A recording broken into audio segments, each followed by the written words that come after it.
यशोमती मैया के नंद लाला।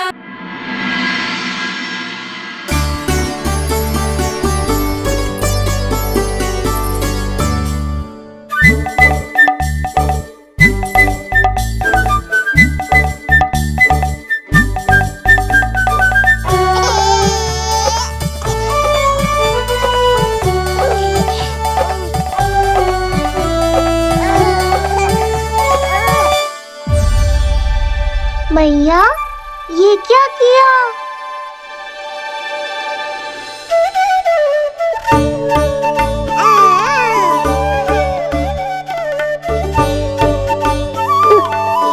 लगता है इसे माखन से अधिक ही प्रेम हो गया है। सावधान यशोदा, कहीं बड़ा होकर माखन चोर ना बन जाइए। माखन चोर क्यों बनेगा मेरा लल्ला? माखन की कोई कमी है क्या हमारे घर में? जितना माखन चाहिए उतना माखन खिलाऊंगी मैं अपने लल्ला को। पर मैया, अभी तो थोड़ा सा भी नहीं चखा रही हो। ये ले। लो, ये भी दाऊ को दे दिया। सुबह तो बोल रही थी कि मैं आपको प्रेम नहीं करता, उल्टा आप अपना सारा प्रेम बलदाऊ पर लुटा रही हो।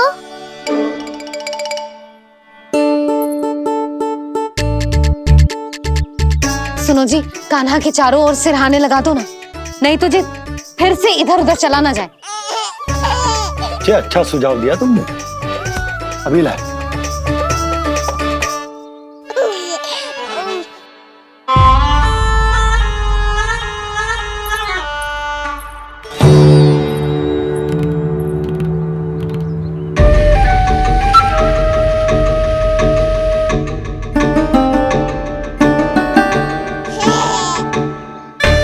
इस बालक का वध करके जब मैं मथुरा वापस लौटूंगा तो प्रभु कंस मुझे अपना विशेष विश्वास पात्र तो बनाएंगे ही, पर क्या पता प्रधानमंत्री भी बना दे।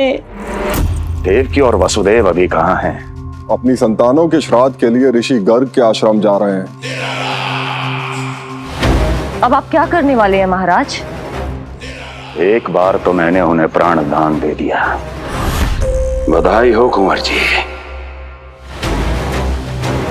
अपनी पत्नी के प्राण बचाने में आप सफल हुए। दूसरी बार मैं उन्हें दंड देने निकला तो तुमने मुझे रोक दिया। बुद्धि बल का प्रयोग कीजिए स्वामी, शारीरिक बल की आवश्यकता नहीं। किंतु एक ही भूल को बार बार नहीं दोहराएगा कंस। मथुरा नरेश कंस के इस महल से वसुदेव और देवकी जीवित बाहर नहीं निकलेंगे, केवल उनके शव। कंस मामा, आप उनको छू भी नहीं सकते।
ये क्या हो रहा है?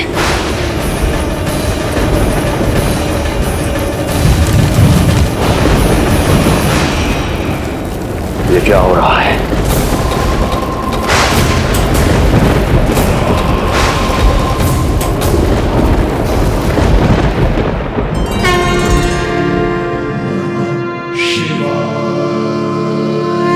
क्या हुआ प्रभु?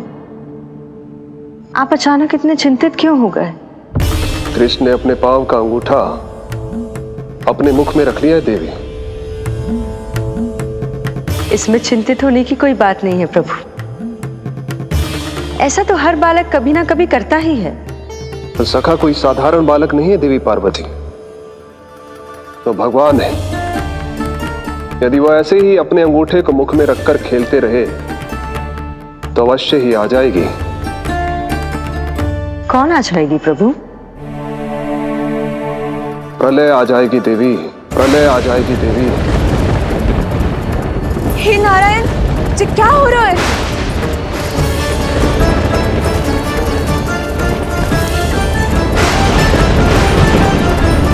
ये ऐसे लग रहा है जैसे दिन में ही रात्रि के समान अंधेरा छा गया हो। लगता है बहुत बड़ी आंधी आने वाली है।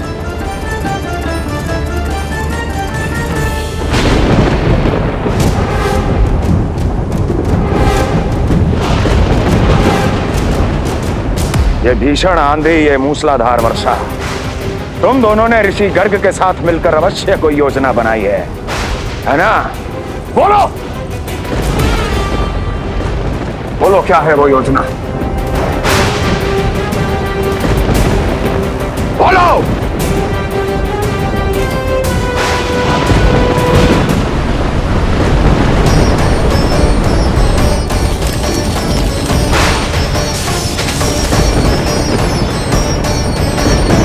लगता है प्रकृति क्रोध में। मैं जाकर गौशाला संभालता हूँ, कहीं कोई हानि ना हो जाए। तुम बालकों को भीतर ले जाओ।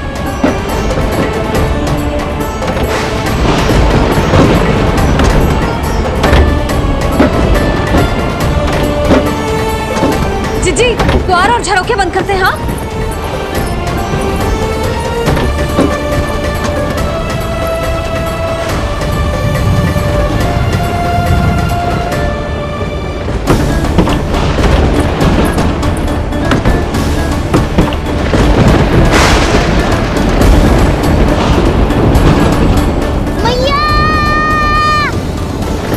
लल्ला, चल अंदर चल के खेल।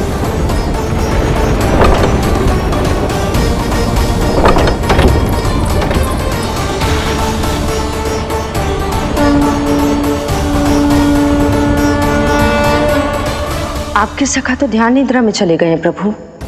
इनके ये अंगूठा चूसने की सामान्य सी क्रिया का कितना घातक प्रभाव पड़ रहा है, इन्हें तो पता भी नहीं है।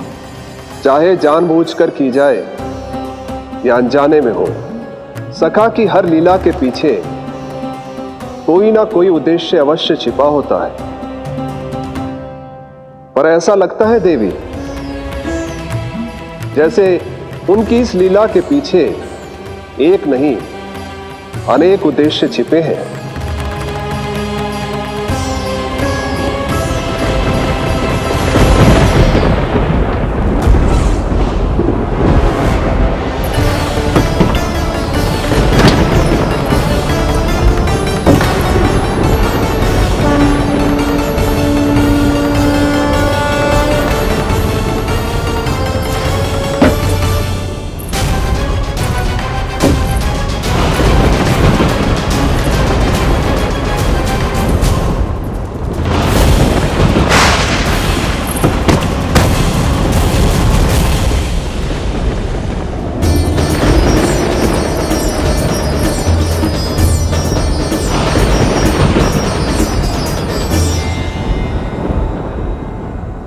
देख रही हो चिज्जी, प्रसाद ना मिली खाने को तुझे पांव का अंगूठा ही चूसने लग गयो।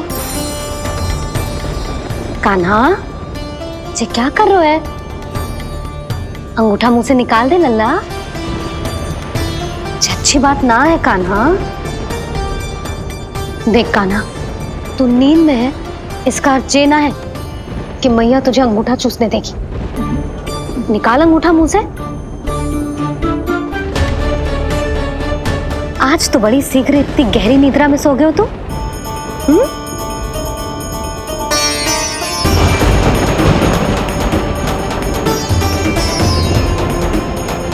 देख रही हो ना चिच्ची, अंगूठा मुंह से निकालने को तैयार ही ना जी।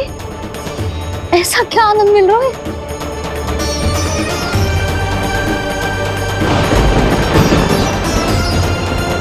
अधिक बल भी ना लगा सकती, अत्यधिक नींद में है, कहीं इसकी आंख ना खुल जाए। रानी भाभी, लगता है तीव्र वर्षा होने वाली है। मैं और भोला भैया के साथ अगले निकल रहे हैं। हो सकता है उन्हें हमारी आवश्यकता हो। हाँ हाँ चलो बोला। चिच्ची, तीव्र वर्षा आरंभ होने से पहले आप और बड़गांव निकल जाओ। ठीक है, किंतु तुम भी सतर्क रहना। हाँ, आप भी ध्यान से जाओ।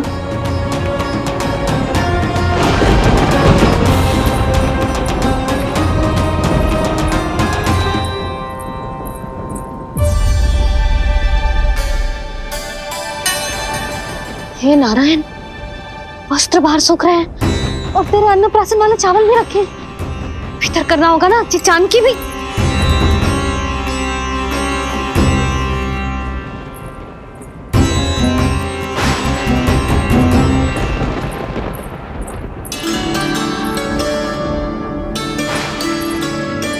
लल्ला, वैसे जी बहुत बुरी बात है। अंगूठा मुंह से बाहर निकाल। केवल 2 दिवस में तेरा अन्नप्राशन है, फिर सब खाइयो। तनिक धैर्य रख। गुड़ तो प्रभु, स्वयं कृष्ण की मैया इनका अंगूठा नहीं निकाल पाई, तो अब और कौन निकालेगा? कैसे रुकेगी ये प्रलय? इसका एक ही अर्थ है देवी, अभी लीला समाप्त होने का समय नहीं हुआ। अभी तो कहना तो ये चाहिए कि लीला अभी पूरी तरह से आरंभ ही नहीं हुई है।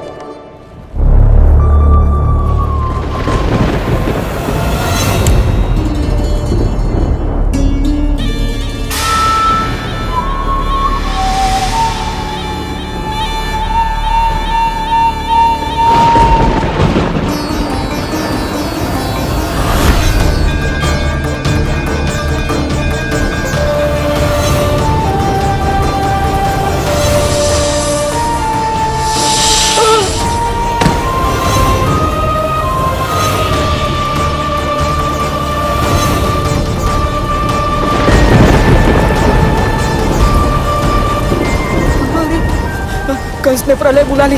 कंस ने प्रलय बुला ली।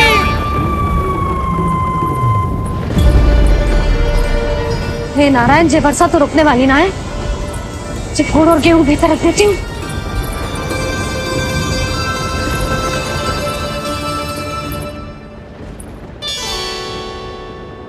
जे देख रहे हो गुड़, जे तेरे अन्नप्राशन के पकवानों के लिए ही है। कैसे कैसे करके बचा के लाई हूँ, कुछ पता भी है तुझे? और तू है कि जे अंगूठा ही चूसे जा रहा है। हाँ नहीं तो। किंतु आज प्रलय भी आ जाए तो कंस की तलवार का वार रोकने में असमर्थ होगी। कंस के साथ विश्वासघात किया है, दंड तो मिलेगा।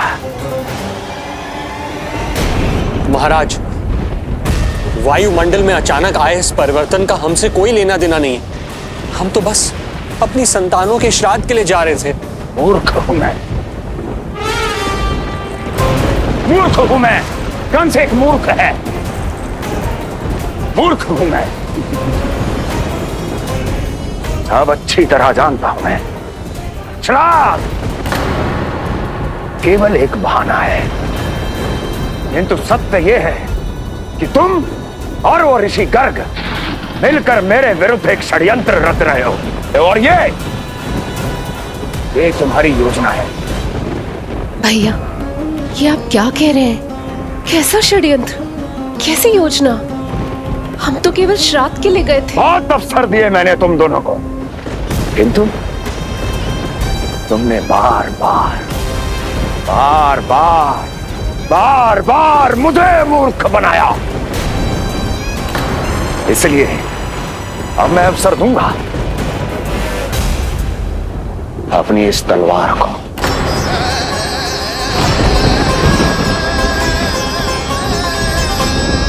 येन केन प्रकारेण साम दाम दंड भेद, कोई ना कोई युक्ति लगाकर मैं तुम्हारे उस बालक का वध कर ही दूंगा। पर उस क्षण का साक्षी बनने के लिए अब तुम दोनों को जीवित नहीं छोड़ूंगा मैं।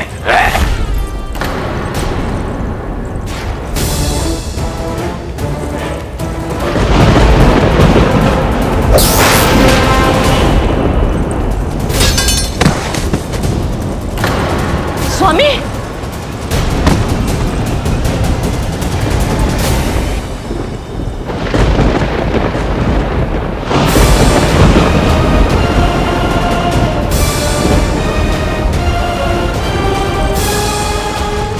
तेरा काल तेरी प्रिय बहन के गर्भ से उसकी 8वीं संतान बनकर जन्म लेगा और तेरा विनाश करेगा, विनाश करेगा, विनाश करेगा।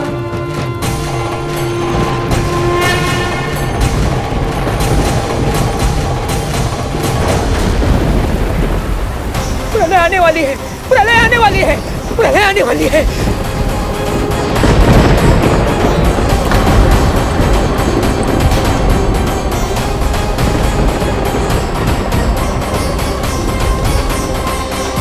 यदि कंस को रोकना, अपने माता पिता की रक्षा करना और चपलासुर के ब्रह्म को मिटाना ही इस लीला के उद्देश्य थे, तो ये सभी उद्देश्य पूरे हो चुके हैं प्रभु। अब तो ये प्रलय रुकनी ही चाहिए। ये केवल सखा की लीला ही नहीं है देवी पार्वती, उनकी माया का उदाहरण भी है। मार्कंडेय ऋषि को दिए गए वरदान को पूरा करने के लिए ही ये सब हो रहा है। कौन सा वरदान प्रभु? प्रभु की माया को साक्षात अपनी आंखों से देख पाने का वरदान।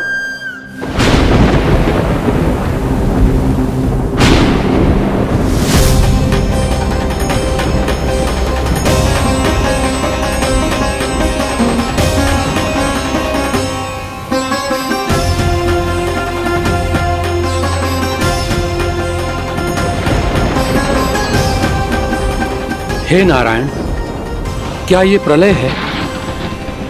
क्या संसार समाप्त हो रहा है? तो फिर मुझे मिले इस जीवन का क्या अर्थ है?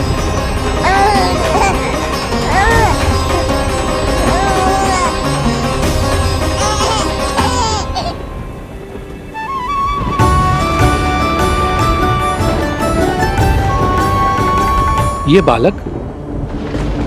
बालक यहां कहां से आया?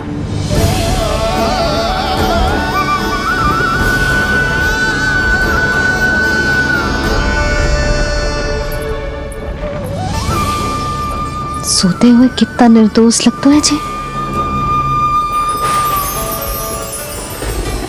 चारों ओर जल ही जल है, सब कुछ प्रलय में नष्ट हो रहा है, किंतु ये कितना निश्चिंत है ये।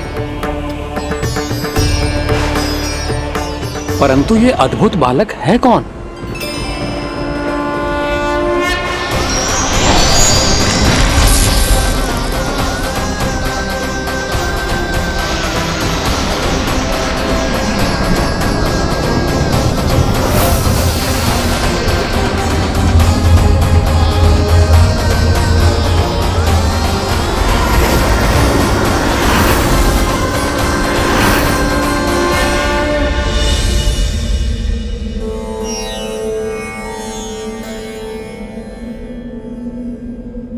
जिन घने काले बादलों ने आकाश को घेरा हुआ था, कहां गए वो? यहां तो प्रलय का कोई चिन्ह ही नहीं है।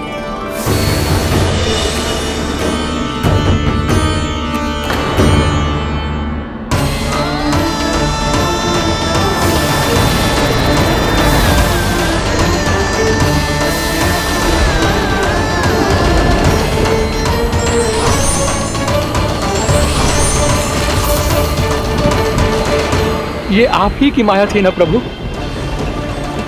मुझे इसका साक्षी बनाने के लिए आपका बहुत बहुत धन्यवाद। परंतु इसका अर्थ क्या है प्रभु?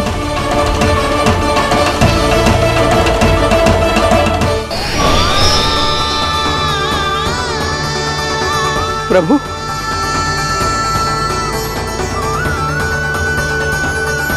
इसका अर्थ ये है कि ये मानव संसार वट वृक्ष पर स्थित है और मानवों का जीवन काल वट वृक्ष के पत्ते पर विश्राम करती एक जल की बूंद के समान होता है। वो बूंद जो किसी भी क्षण नीचे गिर सकती है। आपने तो स्वयं देखा है महर्षि, ये संपूर्ण जगत, ये महाब्रह्मांड मेरे ही भीतर स्थित है। ये उदाहरण है इस बात का कि जो दिखता है उसके कई स्वरूप होते हैं।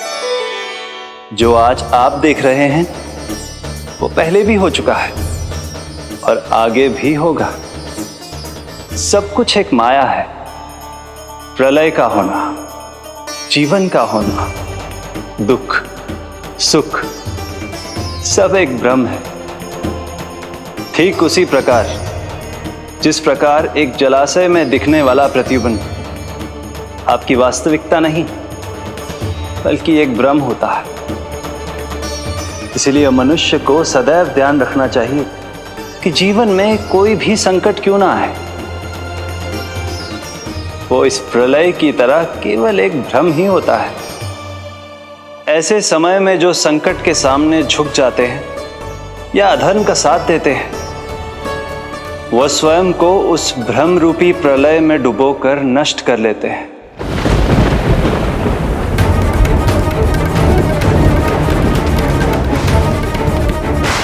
पर जो मेरी शरण में आकर संकटों का सामना करते हैं, वह स्वयं को कठिन से कठिन प्रलय से भी उभार लेते हैं। किंतु प्रभु, सभी व्यक्तियों में संकटों का सामना करने का साहस नहीं होता। कृपा करके आप कुछ ऐसा कीजिए जिससे आपके भक्तों को इतना बल मिले कि वो कठिन से कठिन परिस्थितियों का सामना भी सहर्ष कर सकें। मैं वरदान देता हूं महर्षि, पीपल के पत्ते पर बाल कृष्ण की इस छवि का स्मरण मेरे जो भी भक्त करेंगे उनके साथ मेरा आशीर्वाद सदैव बना रहे। वो चाहे कितनी भी कठिन परिस्थिति में क्यों ना फंसे, बाल कृष्ण की ये छवि उन्हें उससे उभर पाने में सामर्थ्य प्रदान करेंगे।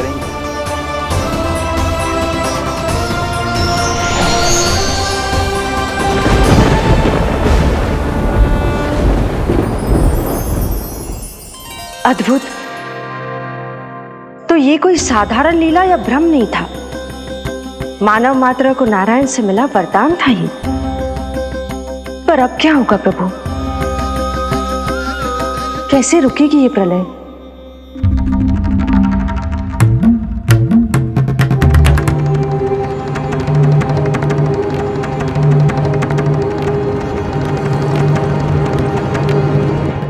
क्या सोच रहे हैं प्रभु?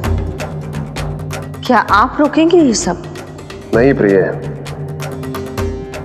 ये कृष्ण की माया है, वही इसे रोक सकते हैं। पर मैं अपने सखा से भेंट करने अवश्य जाऊंगा, और पिछली बार की तरह बिना उपहार लिए नहीं।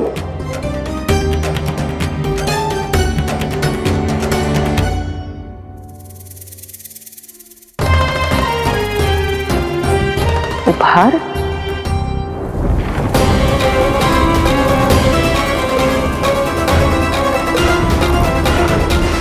आप तो प्रलय का भी सामना करने के लिए तैयार थे ना भैया? अभी तो प्रलय भी नहीं आई और आपकी ये दशा हो गई। महाराज,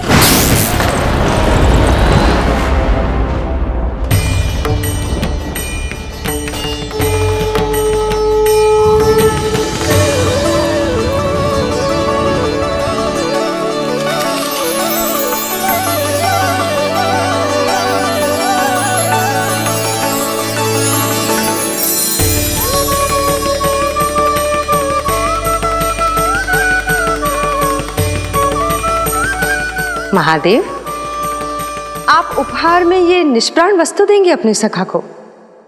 सही पहचाना देवी, पर उपहार देने से पहले इसे आकार दूंगा मैं, क्योंकि प्राण तो इसमें बाल कृष्ण ही भरेंगे।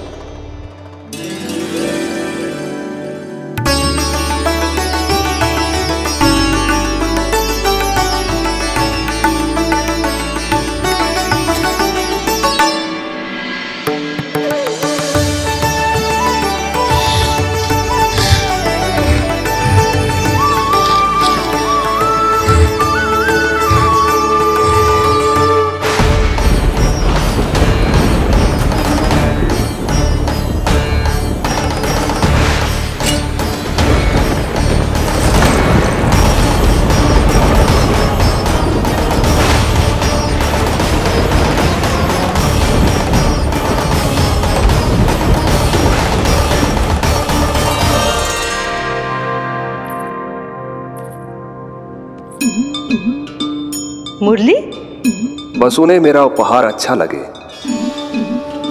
यदि यशोदा मैया ने आपको अपने सखा से मिलने से फिर से रोक दिया तो?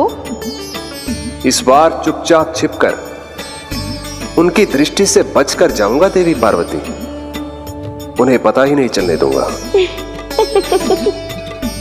संभालिएगा प्रभु, यदि यशोदा मैया ने आपको पकड़ लिया तो लेने के देने पड़ जाएंगे महादेव।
ये रहे चावल, जानकी को कही थी मैंने भीतर रख दे, छोड़कर चली गई बाहर, कुछ याद ही ना रहते ऐसे।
कान्हा,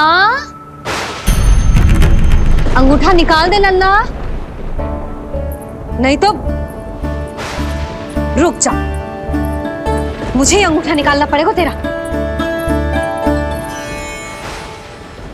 पूरे वस्त्र भीग गए मेरे, कहीं मेरे कारण इसका श्वास ना बिगड़ जाए।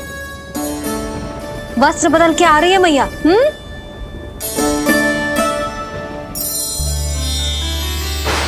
आ रही हूं।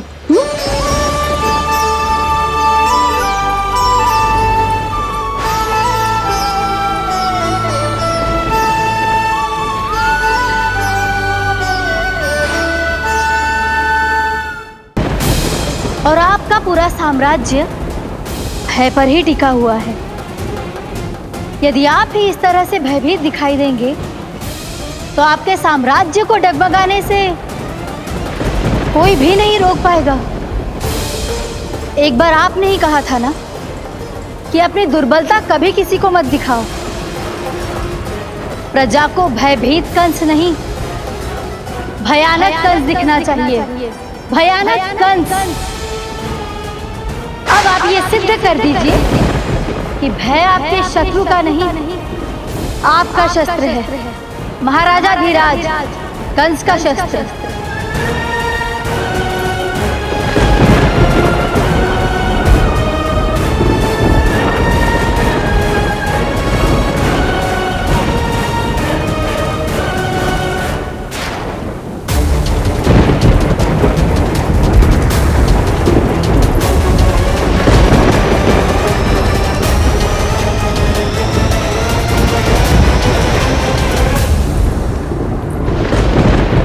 उससे क्या भयभीत होना जो स्वयं भयभीत हो, उससे क्या भयभीत होना जो स्वयं भयभीत हो।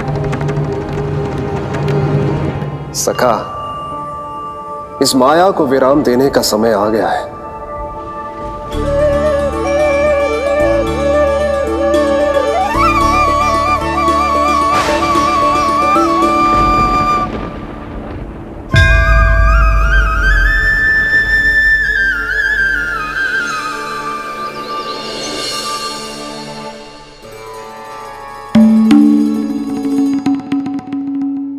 सभी आपके चरण धोकर उसका चरणामृत पीते हैं सखा, और आपने उसी चरण को अपने मुख में रख लिया। यही तो सखा, मैं इस तथ्य से चकित था, इसलिए सोचा एक बार अपने चरणामृत का स्वाद स्वयं भी चख ही लिया जाए। अब जो उपहार लाए हैं वो शीघ्र ही दे दीजिए। कहीं मैया ने आपको देख लिया तो आपको तो अनुभव है वो क्या क्या करने में सक्षम है। आपसे कुछ भी छुपाया नहीं जा सकता सखा।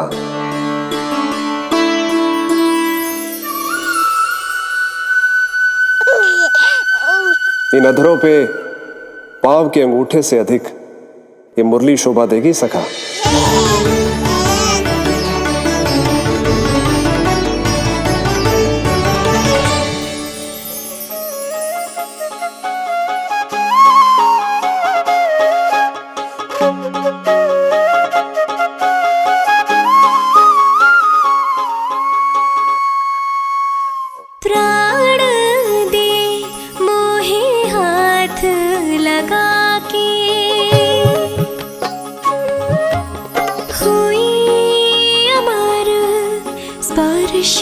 जो पाके काठी को जीवनमय कर दिया, मधुर हो गई सारी। मन प्रसन्न मेरा तन प्रसन्न, प्रभु आज से मुरली हुई है तुम्हारी। मन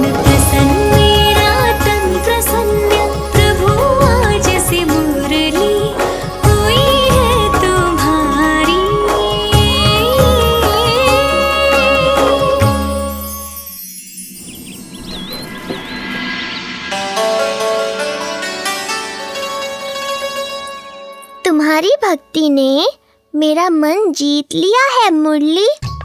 शीघ्र ही सारा संसार तुम्हें मेरे नाम से और मुझे तुम्हारे साथ से पहचानेगा।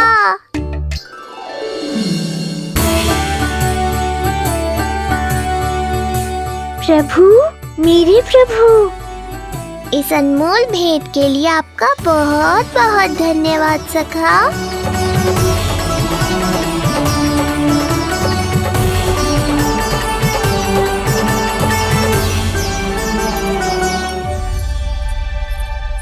सखा, मैया,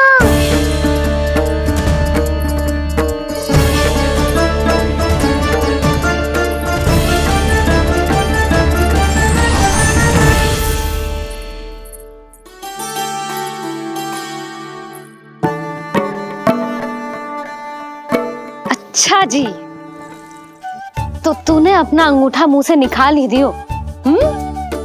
बड़ा उपकार कियो अपनी मैया पे।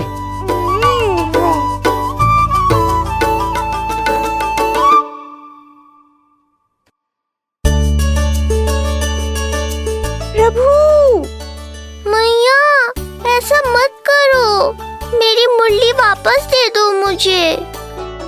ये कहाँ से आई? मेरे सखा ने उपहार में दी है। मैंने तो सोचा भी नहीं था मैया कि मेरे अंगूठा मुंह में लेने से इतना सब कुछ हो जाएगा। तेरे मुख पे छाई ये दृष्टता की छाया साक्षी है।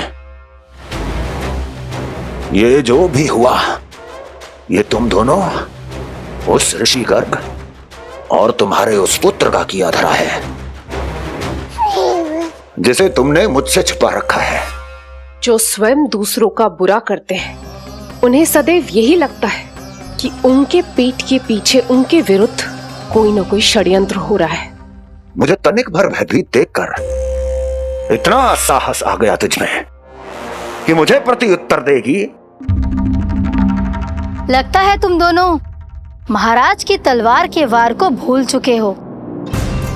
स्मरण करो, इतने वर्षों में इसने एक बार भी तुम्हें छुआ तक नहीं, लेकिन अनेकों बार तुम्हारे हृदय को रक्त रंजित कर चुकी है ये। मेरी इस तलवार ने तुम दोनों की 6 संतानों का रक्त चखा है, और अब एक और संतान के रक्त में स्नान करने वाली है ये। वो संतान जो गोकुल में पल रही है। बस कंस भैया बस, बस कंस भैया बस, बस कंस भैया बस।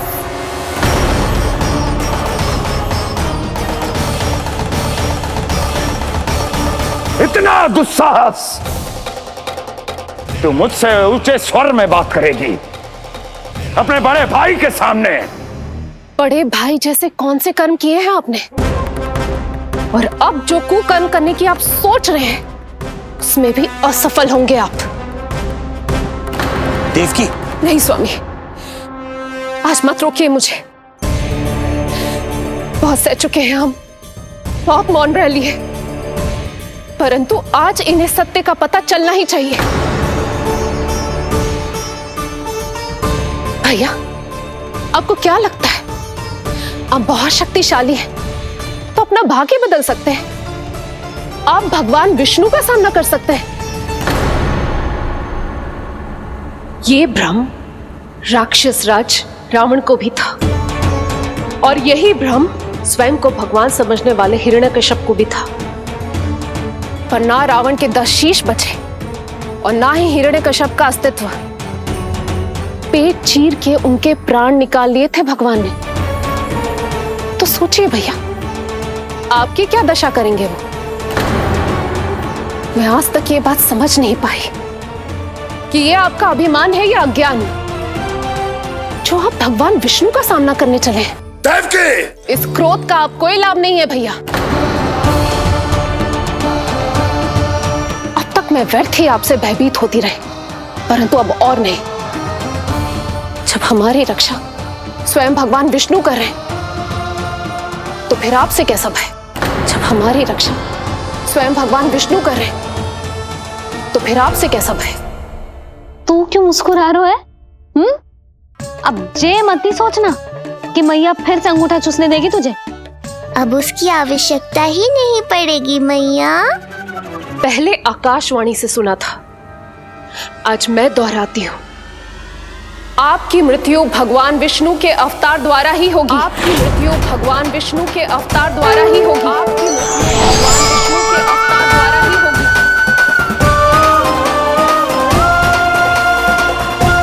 भले ही वो कहीं भी क्यों ना हो।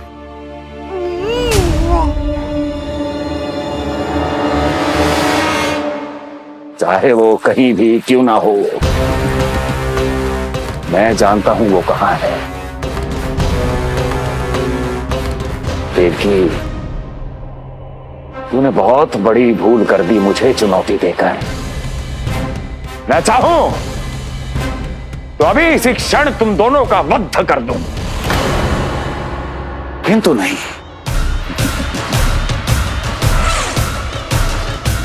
तुम्हें श्राद्ध करना बहुत प्रिय है ना? तो ठीक है, तो अब मैं तुम दोनों का वध तभी करूंगा जब तुम दोनों अपनी 8 संतानों का श्राद्ध एक साथ कर चुके होगे।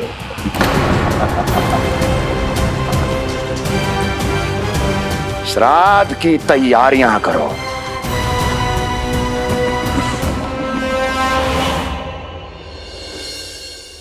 मैया अन्नपूर्णा की कृपा से आज अन्नप्राशन के सभी कर्मकांड अच्छे से हो जाए, भोजन स्वादिष्ट बने और मेरे कान्हा को प्रिय लगे। बस इतना आशीर्वाद दे दो तुलसी मैया।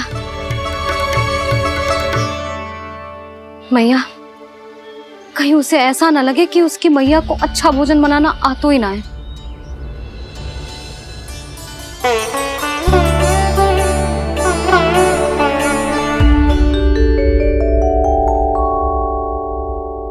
वाह मैया, इतने दिन तक तो कुछ खाने को दिया नहीं, और अब जब खाने का अवसर आया है तो व्यग्र हो रही हो। मेरे बारे में भी तो कुछ सोचिए प्रभु। 2 दिन से यहीं अटकी हूँ। अटकी नहीं हो मुरली, तुम तो लटकी हो प्रभु। हाँ हाँ मुरली, मुझे भी तुम्हारा साथ चाहिए, पर क्या करूं? मैया ने तुम्हें मेरी पहुंच से बहुत ऊपर लटकाया है। पर प्रभु, मैं अब तक पहुंचूं कैसे?